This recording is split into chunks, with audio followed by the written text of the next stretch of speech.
Olá, estudantes do curso de Filosofia da Unimes, os demais que têm acompanhado aí os nossos vídeos e os nossos estudos sobre a ética de Epicuro.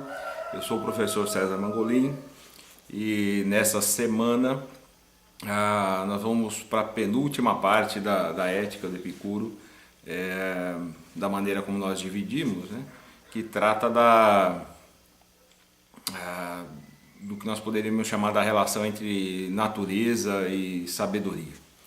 Na semana passada o professor Alain gravou o vídeo sobre a questão da amizade e agora nós vamos para essa penúltima parte. Depois nós temos a última, né, para fechar com chave de ouro, que é o último parágrafo da ética que fala sobre Deus. Eu estou gravando aqui o vídeo numa área rural e vocês provavelmente vão ouvir cantos dos pássaros, umas batidas estranhas e meus galos cantando aqui, que eles estão hoje em polvorosa. Então não esquentem com isso não, isso faz parte da natureza aqui, isso é bastante bom. Então eu vou seguir mais ou menos o nosso roteiro de sempre, né? Eu vou ler aqui alguns parágrafos, né? No caso aqui hoje são 6 pequenos parágrafos e a gente faz um comentário tentando, né, insistir sempre, né? Claro que sem desmerecer o texto de Epicuro, né, mas tentando fazer uma reflexão para o nosso tempo, né? Pegar lá o que Epicuro dizia e tentar relacionar isso à vida de hoje, enfim, né? Então a ideia não é uma leitura exegética, né, de tentar entrar nas polêmicas todas que podem estar envolvidas ali sobre o que o Epicuro quis dizer e o que ele disse e as interpretações possíveis, né? Mas tentar pensar nisso para o nosso tempo, aliás, para o nosso tempo que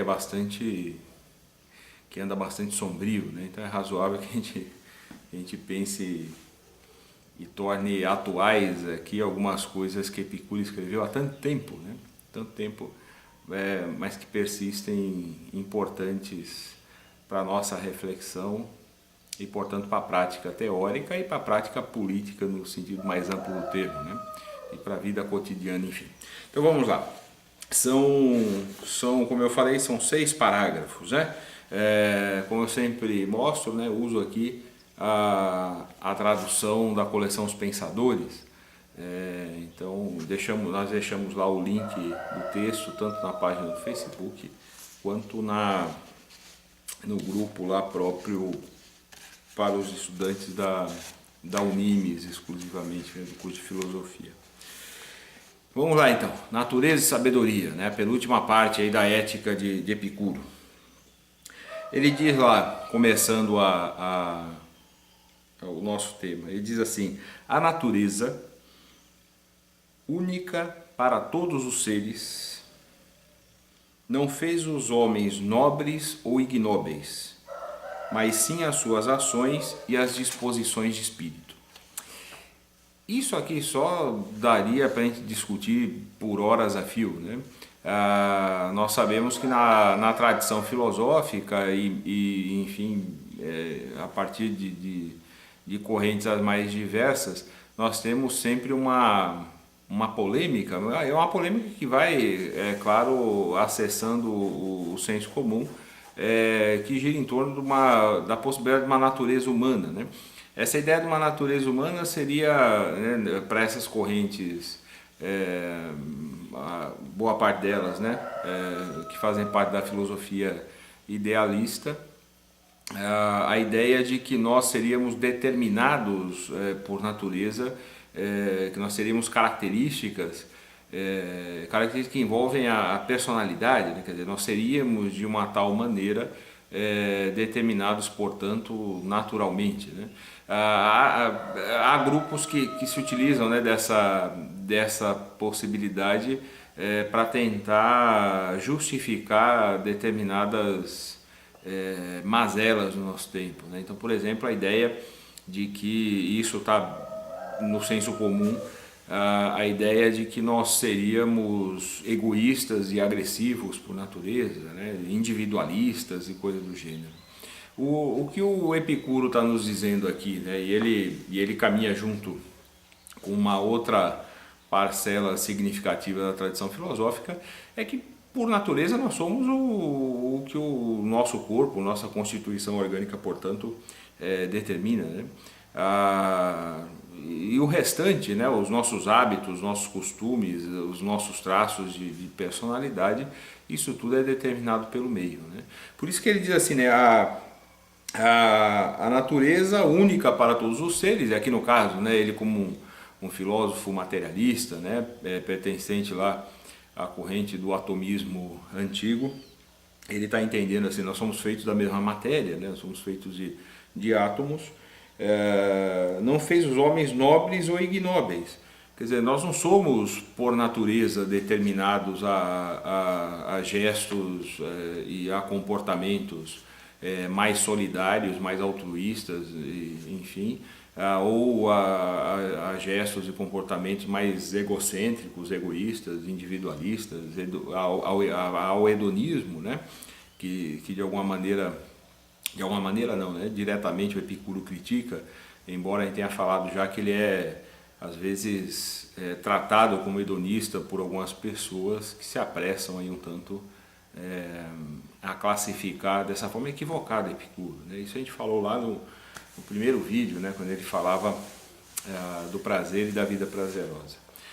Então, por natureza, nós não somos coisa alguma nesse sentido, né? Quer dizer, o que nós somos em termos comportamentais, isso é determinado pelo meio, né? Daí a conclusão dessa frase dele, que o que determina, né, se são nobres ou ignóbeis, são as ações e as disposições de espírito. Aqui também caberia também, né, bastante reflexão. O que a gente pode entender por ações e disposições de espírito? As ações, isso fica bastante claro, né? Então são as opções que nós fazemos, a maneira como nós agimos aí diante das situações mais diversas. Essas disposições de espírito, eu penso que a gente poderia pensar nisso como essas determinações do meio, né? Então se o que nós somos é resultado das interferências que recebemos do meio, essas interferências então que formariam essas disposições de espírito, né? Tanto as experiências pessoais, né? E elas são, claro que diferentes, tem elementos diferentes, né, para cada pessoa singular. Veja que eu não estou usando a palavra indivíduo aqui para a gente tentar não cair nesse mito construído pelo pensamento liberal, né, do indivíduo, tão na moda hoje em dia. Mas tentar pensar assim, nós temos, claro, né, experiências que são singulares, né, e isso vai determinar alguns traços da personalidade, mas nós temos um conjunto de características e de disposições diante do mundo e das situações mais diversas que são determinadas pelo meio, né? Pela nossa cultura, se a gente entender isso no sentido antropológico e no sentido bastante amplo do termo, né? Então o meio acaba determinando isso, né? É o que faz a gente lembrar daquela frase, ou então daquela questão, né, que diz assim, olha, nós pensamos da maneira como vivemos ou nós vivemos da maneira como pensamos, né? Quer dizer, o que vem antes disso, né? A gente pensa e organiza a vida e vive, ou a maneira como nós pensamos é determinada também pela vida no modo geral, né? Para o Epicuro e para a filosofia materialista, a segunda opção, claro, é a mais razoável, né? Quer dizer, a maneira como nós pensamos também é determinada pelo meio, né? Lembremos lá do Marx, que ele dizia que não é a consciência que determina o ser social, mas é o ser social que determina a consciência. E isso nos leva para uma porção de outras reflexões possíveis, né? Inclusive para colocar no lugar correto essa coisa que nós chamamos de consciência, né? Quer dizer, a consciência determinada pelo meio, ela pode ser, né, determinada e operar, no fim das contas, a partir das deformações da realidade, o que nos leva para o campo próprio da ideologia, né, como nós devemos entender isso filosoficamente, né? Então, a ideologia não como um conjunto de ideias que a gente segue ou qualquer coisa do gênero, mas ideologia entendida aqui como um conjunto de representações deformadas da realidade que dão sentido para o vivido, né? E a consciência ela vai operar plenamente dentro ela pode operar, né, plenamente dentro da ideologia dessas representações deformadas, né? O que faz com que a gente comece, inclusive, a pensar a vida ou a criar, né, por exemplo, supostas determinações naturais, né, da nossa espécie que justificariam nossas desigualdades, né? E geralmente esse discurso ele vai aparecer para tentar justificar os aspectos mais negativos, né, na minha percepção, claro, né? Tem gente que anda achando bonito ser egoísta, individualista, violento e coisa do gênero, né? Mas na minha perspectiva isso continua sendo bastante ruim, né? Então assim, tem gente que vai se utilizar disso para tentar justificar esses aspectos mais negativos, né, das nossas relações sociais. Então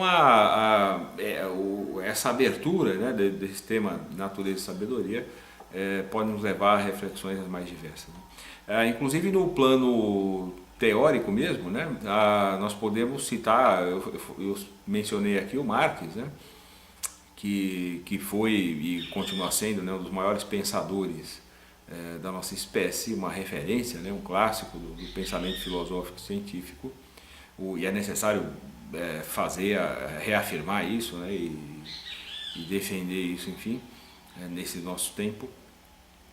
É preciso ler o Marx, né, antes de falar besteira, né, como as pessoas falam, né? Recentemente as pessoas têm confundido as coisas, né? Dia desses eu vi gente tentando fazer a crítica ao Paulo Freire usando uma foto do Paulo Coelho. Logo podem confundir Karl Marx com Papai Noel, uma coisa do gênero.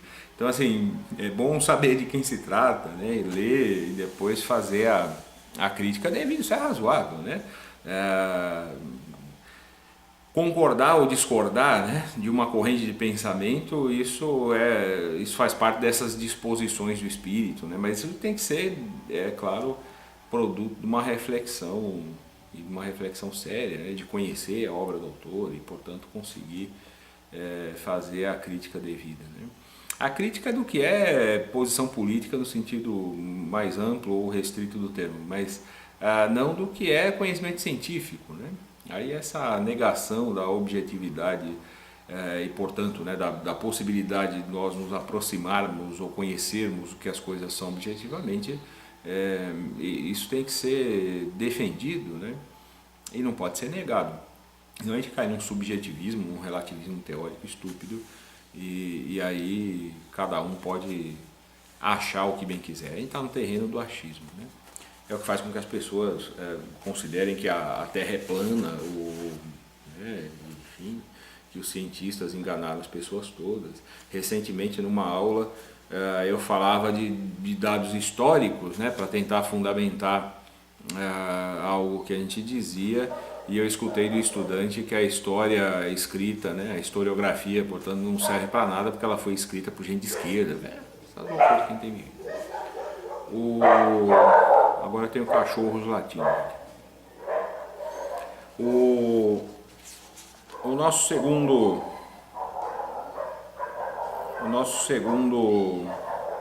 ponto aqui. Eu falava, né? Como eu me referia ao Marx, a gente pode lembrar aqui do Spinoza, né? Que é ali do século XVII.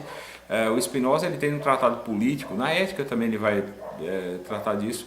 Mas no tratado político, ele logo no começo ali, ele fala, né, que a maioria dos filósofos, em lugar de construir uma ética, eles construíram uma sátira, né? E ele diz isso por quê? Porque como eles partem da ideia de uma natureza humana, quer dizer, de uma essência que determina o que os humanos são de antemão, eles vão construir uma perspectiva, né, idealizada dessas características do que seria humano. E ao olhar o humano real, né, o humano vivendo ali objetivamente, o que eles vão fazer é encontrar desvios. Esse é um risco bastante grande que nós corremos, né? Isso não só quando a gente pensa a nossa espécie, né, mas quando a gente pensa qualquer aspecto da realidade, né? Para quem está se formando, estudando para ser professor, né? A gente faz isso com a escola, por exemplo, com a educação, né? A gente constrói lá, né? O que é a educação e o que é a escola? A gente constrói lá, né, um conjunto de traços que são idealizados, né, que nos levam, na verdade, a uma mistificação, né, do que é a escola, do que é a educação formal. E ao olhar a educação propriamente, objetivamente, o que a gente encontra ali são desvios, né? E às vezes a gente fica tentando arrumar uma máquina que a gente acha que tem defeito, né? Que supostamente tem defeito, né? Mas que funciona perfeitamente. Então, partir da realidade objetiva, né? Partir do dado concreto, parece sempre ser, né? No caso do Spinoza, do Marx e aqui no caso do Epicuro, uma disposição filosófica e científica, né? Sempre mais razoável. Aí o nosso segundo parágrafo, que ele diz assim: devemos escolher um homem bom e tê-lo sempre diante dos olhos, para vivermos como se ele nos observasse e para fazermos tudo como se ele nos visse. Aqui ele está falando do comportamento mais diretamente, né? Então a escolha de um homem bom, como ele diz aqui, pode também nos servir assim. Nós podemos pensar em um conjunto, né, de referências que nos parecem positivas e que devem organizar e pautar a nossa vida, né? E agir sempre, né? A gente já falava isso em temas anteriores, né? Mas agir nesse sentido sempre de acordo com esses princípios, com esses valores, né? Isso parece razoável, enfim, ainda que você não seja observado, né? Então você não vai agir apenas formalmente, né? Porque as pessoas estão vendo você fazendo alguma coisa, mas quando você assume isso como valores, né? Então você incorpora isso como necessidade da vida, isso ganha outra dimensão. Depois, não é ao jovem que se deve considerar feliz e invejável, mas ao ancião que viveu uma bela vida. O jovem na flor da juventude é instável e é arrastado em todas as direções pela fortuna. Pelo contrário, o velho ancorou na velhice como um porto seguro, e os bens que antes esperou cheio de ansiedade e de dúvida, os possui agora cingidos com firme e agradecida lembrança. Bom, às vezes a gente fica velho sem esses bens todos, né? Mas se a gente pensar, né, em bens que são imateriais, né? Um tanto de sabedoria, né, de saber bem organizar e tocar a vida pode nos ajudar bastante nesse sentido, né? Aqui, claro, eu penso que nós temos uma relação que não é necessariamente cronológica, né? Assim, o que a gente pode pensar aqui é que o que nós podemos tratar como ancião e jovem na verdade, um tanto de maturidade, né, diante da vida, diante das relações que nós vivemos, né? Nós podemos encontrar exemplos diversos aí de gente que já tem uma idade um tanto quanto avançada e age ainda como se fosse um garoto, uma garota, né, um adolescente mimado, e portanto não deve servir de grande referência, né? Ele vai dizer, mais abaixo ele volta um pouco de novo num assunto similar, né? Mas é claro que a gente pode considerar que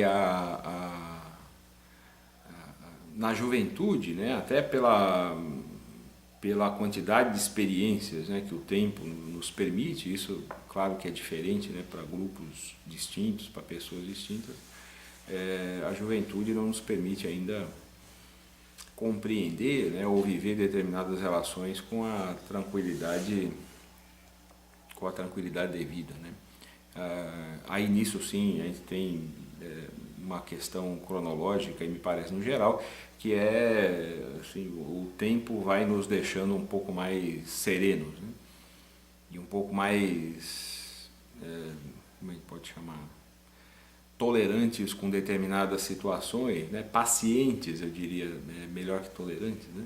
Com determinadas situações, porque a gente sabe que as coisas têm um tempo, né? A gente começa a entender que é necessário que as coisas tenham seu tempo, é necessário que as pessoas vivam as experiências, né?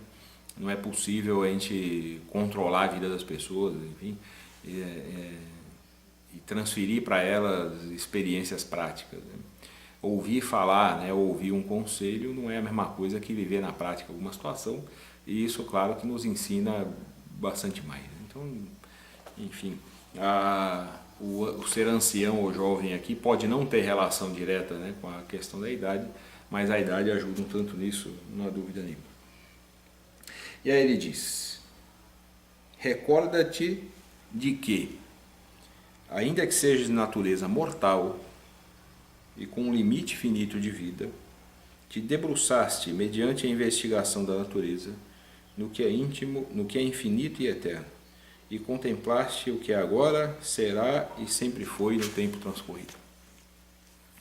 Isso aqui é a parte mais interessante, principalmente para quem não acredita ou tem os óculos tortos persistem, né? Aliás, hoje está um espetáculo isso aqui, tem cachorro latindo, galo cantando, né? O óculos entortando e assim vai. E a luz está caindo porque o tempo está ficando mais nublado, então a luz de fora está ficando mais rara. Mas enfim, para os que não acreditam, né, ou que têm aí sérias dúvidas sobre a ideia da imortalidade, né, da alma e tal, né, que vem aí com essas dentro do discurso mítico religioso, enfim, né, que a gente respeita, evidentemente, mas para os que, né, vivem nessas angústias aí, isso aqui pode ser algo de bastante interessante, né? Até para dar sentido à vida, né? Tentem pensar assim, mesmo os que têm fé, insisto que a gente respeita profundamente aqui a fé de vocês, né? A gente não respeita às vezes algumas coisas que as pessoas fazem em nome da fé, né? Isso tem feito coisas assim assustadoras. Mas isso é outra questão, a gente está falando de política, não de fé. Tentem fazer um exercício aí mesmo, os que acreditam piamente, né, na possibilidade de uma vida eterna e por aí vai. Tentem pensar assim, que nós temos essa vida só, né, esse tempo, né, esse tempo curtíssimo, né, esse pequeno lapso aí de tempo que nós chamamos de existência. Isso é muito pouco, né? Qualquer pedra que está caída aí na rua, na sua frente, enfim, tem muito mais tempo e continuará a ter muito mais tempo de permanência por aqui do que você vivo, né? Embora o que nos faz aqui, né, a matéria que nós somos feitos, persista, né, de alguma maneira e de algum jeito. Mas tem de pensar nisso, né, que nós temos essa vida só. Como é que nós podemos dar sentido a isso, né? Às vezes a gente escuta as pessoas falando assim: então se não tem Deus, então nós vamos sair por aí, né, fazendo misérias e tal. Bom, isso não é verdade, né? E até uma visão equivocada se tem dos ateus, né? Então o cara é ateu, ele é, né, um desgraçado e tal, que busca aí desesperadamente os prazeres da vida, né, tal, não tem princípios, né? É bem o contrário. É razoável a gente pensar assim, né? Aliás, né, para quem pensa isso, né, se você precisa se agarrar à ideia de Deus e de um Deus que vai te punir se você fizer besteira, e é por isso que você não faz, você está com um problema sério de valores, né? Nós podemos ter valores porque a gente acredita que eles são razoáveis, né, para a nossa vida, para a nossa serenidade, né, enfim, e para marcar, inclusive, ainda que isso seja esquecido pouquíssimo tempo depois, né, da nossa morte, mas que isso marque a nossa passagem, né, a nossa existência, enfim, nessa coisa que nós chamamos de vida. Então, assim, mas existe algo de muito interessante, né? Algo que é ligado ao infinito e ao eterno, que é a possibilidade que nós temos, né, através da reflexão, através da observação, através dos estudos, que é o de analisar o que persiste, né, de analisar o que é eterno e o que é infinito. E a matéria é infinita, né, e a matéria é eterna. Ela vai passando por transformações as mais diversas, né? O mundo material, ele existe e pronto, né? Nós podemos pensar no mundo material não como algo que foi criado em algum momento por alguma divindade, né? E aí, de novo, as pessoas entram naquela: então de onde veio isso tudo? Tentem partir dessa ideia, né? Façam esse exercício de pensar que isso não veio de lugar algum, isso existe e pronto, né? a matéria existe e vai passando por transformações, né? O movimento contínuo, né? O movimento contínuo da matéria é que vai formando corpos, né? Vai formando o mundo, vai formando o universo e por aí vai. E conseguir observar isso, né? A gente ter a capacidade de analisar isso, de perceber esse movimento, de como as coisas se constituem, de como, por contradições as mais diversas, e processos, né, internos, enfim, essas coisas vão se transformando em outras coisas, né, também passíveis de observação, de análise e de conhecimento. Conseguir conhecer as coisas assim, conseguir conceber as coisas assim, inclusive o nosso corpo, né, a matéria que o nosso corpo é feito, me parece interessantíssimo, né? A ideia da imortalidade pode não estar presente nisso, evidentemente, mas a da infinitude sim, né? Quer dizer, a matéria é infinita, né? Se vocês, para quem nunca fez isso, né, eu recomendo dar uma lida na parte da física do Epicuro, né, em que ele vai falar do espaço e dos átomos, né? Então existe espaço e existe átomos em movimento, né? E esses átomos em movimento, aleatoriamente, né, eles se encontram. Esses encontros pegam ou não pegam, né? E os encontros que pegam vão formando corpos, né? Enfim, essa ideia, né, que ele desenvolveu ali, enfim, que vem da tradição do atomismo antigo e que muito tempo depois, né, na ciência nós conseguimos ver que de fato, né, tem esse negócio que nós chamamos de átomo e compõe as coisas todas. Eu olho toda hora ali para fora porque a porta está ali e começou a chover agora. Então tem cachorro, galo, chuva e tudo misturado. Já é a vida em movimento, né? É matéria em movimento o tempo todo. Fora o óculos que se movimenta toda hora para baixo aqui, eu tenho que puxar aqui para cima. Mas eles são funcionais, né? Então eu não vou gastar matéria também à toa, né? Para que óculos novos, né? Se esse aqui ainda funciona perfeitamente, né? Não é necessário fazer isso. Depois, o sábio que se pôs à prova nas necessidades da vida, melhor sabe dar generosamente que receber. Tão grande é o tesouro de íntima segurança e independência dos desejos que em si possui. Isso é aquela parte que eu mencionei, né, no parágrafo no anterior, né, não, o penúltimo, que ele voltaria aí a de novo, né, estabelecer uma relação aí entre o tempo, né, enfim. E claro, né, as experiências da vida, e é claro que isso pode ter relação com o tempo propriamente, mas pode não ter também, pode nos tornar mais sábios, né, mais serenos e, portanto, nos fazer aprender a lidar com as questões materiais, né, e mesmo com as gratificações imateriais de maneira também um tanto quanto mais madura, né? A louvação, né, os elogios, a bajulação é algo que afeta muito mais as pessoas mais jovens, enfim, né, ou menos sábias nesse sentido, do que os que já passaram tanto, desculpem, dessa fase, né? Isso não tem nada a ver com a vaidade, né? Um tanto de vaidade é fundamental, né? Se você não tiver um tanto de vaidade, você não toma nem banho mais, né? Não faz mais nada, né? Então é razoável, a vaidade não é ruim necessariamente, né? Ela é razoável, né?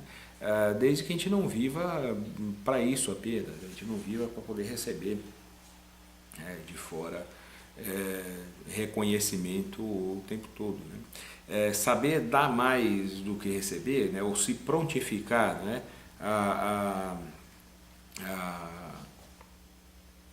A trocar, né? E a dar mais do que receber necessariamente, isso é uma característica própria de quem atingiu algum grau aí de serenidade, né? Bom, e é razoável que a gente tente caminhar nesse sentido, né? Como a gente falava desde o começo no Epicuro, né? Se essas coisas fossem naturais, quer dizer, se elas fossem disposições que nós temos por natureza e determinações, portanto, né, do que nós somos, independentemente do tempo histórico, não seria necessária uma ética, né? Então a reflexão ética ela surge exatamente da necessidade que nós temos que educar, né? Educar a gente mesmo, né? Mas também pensar nós como produtos do meio, essa coisa no sentido mais amplo do termo que nós chamamos de cultura, né? Que precisa também ser modificada, né? Remodelada o tempo todo, né?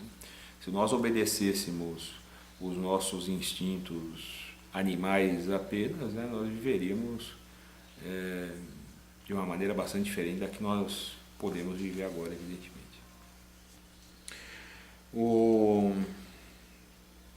Isso significa que nós aprendemos a viver, né? Aprendemos a viver de maneiras diferentes, né? Aprendemos a viver e podemos aprender a viver melhor, né? Isso socialmente e isso também individualmente, né? A gente pode se educar nesse sentido, é necessário que a gente faça isso. E isso necessita um tanto de esforço, não há dúvida alguma. E por fim, né, a conclusão dessa parte é assim, ele prefere a sabedoria desafortunada à insensatez com fortuna, ainda que pense que o melhor de tudo, é que nas ações o juízo sábio seja acompanhado da fortuna próspera. Isso aqui eu falei quando a gente falava da questão da justiça também, né? Veja, é evidente, né? Eu duvido que tenha alguém aí que pense de maneira diferente, né? Me parece que as pessoas têm, claro, a ideia de que nós temos que viver relações razoáveis, justas. Dificilmente eu consigo pensar na possibilidade de alguém sinceramente desejar que o contrário, né, de ver as pessoas felizes, de todo mundo vivendo bem, enfim, né, a gente vivendo relações mais harmoniosas. Acho que de alguma maneira as pessoas todas gostariam disso, embora nem sempre sejam capazes de formular isso da melhor maneira, né, caindo aí em soluções as mais malucas. Então é claro que é sempre melhor, né, a sabedoria casada com os bens materiais necessários, né, e os imateriais necessários para que a gente possa viver bem, né, e viver prazerosamente, como Epicuro falava. Mas ainda assim, né, e se isso não for possível, né, é mais razoável preferir abrir mão, né, dessas coisas todas para que a gente consiga viver serenamente. Aí de novo, né, é uma questão de educar a razão, né? Como eu dizia lá, acho que em dois vídeos anteriores, né? Às vezes é melhor a gente perder o sono à noite por saber que vai enfrentar problemas materiais os mais diversos, né? Por ter mantido os seus princípios, por ter atuado de acordo com valores que parecem caros, enfim, né? Do que a perder a noite de sono porque você começa a se ver como mais um humano miserável como os tantos que nós temos por aí, né? Assim, virar gente violenta, gente egocêntrica, gente que não conecta o que pensa, o discurso e as práticas, né? Que fala uma coisa e age de outra maneira e que pratica o que a gente poderia chamar, né, como adjetivo, né? Eu não me refiro às leis, porque as leis elas não são necessariamente justas, a justiça, né, com J maiúsculo, como a gente falava, né? Mas é melhor você se ver padecendo ali por conta da ausência de bens materiais, a padecer por se ver como um injusto, né? Se ver como mais um pontinho nessa massa amorfa que forma a miséria humana do nosso tempo, né? E quando eu falo de miséria humana, eu não estou falando de pobreza material, né? Estou falando de miséria espiritual no sentido melhor do termo aqui, né? Isso nós temos exemplos aos montes, né? Nos governos, nas empresas e às vezes até dentro de casa mesmo, para quem tem a infelicidade de conviver com gente mesquinha, egoísta e violenta, como nós temos vivido, né? Enfim, de tudo aqui, né, o nosso penúltimo tema, né, me parece que essa sabedoria, né, e a tentativa da prática da justiça, como Epicuro entende, de maneira sábia, e ao mesmo tempo tentando conectar isso, né, a ideia de uma vida prazerosa, que, como eu já disse, né, no nosso tempo e no nosso caso necessariamente envolve conseguir pensar isso coletivamente, não individualmente, né? Enfim, isso tudo parecem lições as mais interessantes e reflexões aí para a gente pensar a vida inteira. Se vocês conectarem isso tudo que a gente está falando nesses vídeos todos, né, e hoje também ao nosso tempo, né, as loucuras que nós temos vivido, eu acho que a gente tem muita reflexão a fazer. Inclusive uma tendência a gente ficar bastante triste, né, diante do retrocesso civilizacional, né, que a gente tem vivido, né? Sei lá, uma cultura da destruição, né, da violência, da morte, enfim, que aparece objetivamente, inclusive, né? Os agrotóxicos, o corte dos remédios, a impossibilidade do acesso ao conhecimento, esse discurso do armamento e da ideia de que com mais armas e com mais violência a gente resolve o problema da violência. Enfim, toda esses traços todos, né, que estão aflorando, né, dessa nossa cultura de origem extremamente violenta, né, que está na base da formação do Brasil, infelizmente, aflora, né, isso deixa a gente um tanto quanto triste, evidentemente, né? Mas ao mesmo tempo a sabedoria nos diz, né, e nos levanta aqui a esperança de que é possível fazer as coisas de outra maneira. Então a reflexão sobre a ética deve nos ajudar, em síntese, né, a tentar sermos pessoas melhores. E sendo pessoas melhores também, claro, né, pensar necessariamente em tornar as nossas relações mais razoáveis e melhores. Uma vez alguém bastante inteligente me disse o seguinte, uma historinha boba, né, que aí você fica estudando um monte de coisa ali e tal, e às vezes um negocinho desse assim te faz pensar muito mais, ensina mais, né? Ele me perguntou assim, alguém bem sábio, que não era do meio acadêmico, de universidade, nada do gênero, e ele disse assim, se você tem uma mesa cheia de mosquitos, o que você faz? Imediatamente, eu já fiz esse teste depois em salas de aula, em palestras, as pessoas fatalmente respondem isso, né? O que você faz ali para se livrar dos mosquitos? Você mata os mosquitos, né? É a resposta mais evidente, né? O que vem à cabeça ali, você até imagina, né? Um lugar cheio de mosquitos, você pega um inseticida e vai ali e acaba com os mosquitos. Então. E aí ele olhou bem no meu olho e disse assim, não, você limpa a mesa. Você limpa a mesa, você resolve o problema. Então, assim, se você matar o mosquito, os outros mosquitos virão também da mesma maneira, né? Então, o que nós temos que fazer, ninguém está fazendo a defesa de matar nada, tá? Nem mosquito. O que ele estava querendo me dizer é que nós gastamos muito tempo, e isso não é sábio e nem eticamente muito razoável, nós gastamos bastante tempo atacando os efeitos, né, das coisas, né? Atacando as consequências de relações perversas que nós vivemos. É necessário atacar as causas, né? Então, assim, ou nós pensamos nas causas estruturais, né, que são que resultam, né, nos males e nos dilemas que nós vivemos socialmente, e para isso, né, necessariamente nós precisamos ter soluções também estruturais, ou nós vamos continuar atacando apenas os efeitos, e atacar os efeitos é algo que não é como enxugar gelo, né? ou como matar os mosquitos numa mesa e logo depois outros mosquitos virão e assim sucessivamente. Então, pensar de maneira mais eficaz, né, nessas soluções e atacar as causas, né, estruturais dos nossos problemas, parece sempre mais razoável e mais sábio. A ética serve para isso tudo. Enfim, falei demais já. E nosso último tema na semana que vem é a última parte da Ética de Epicuro, que é sobre Deus.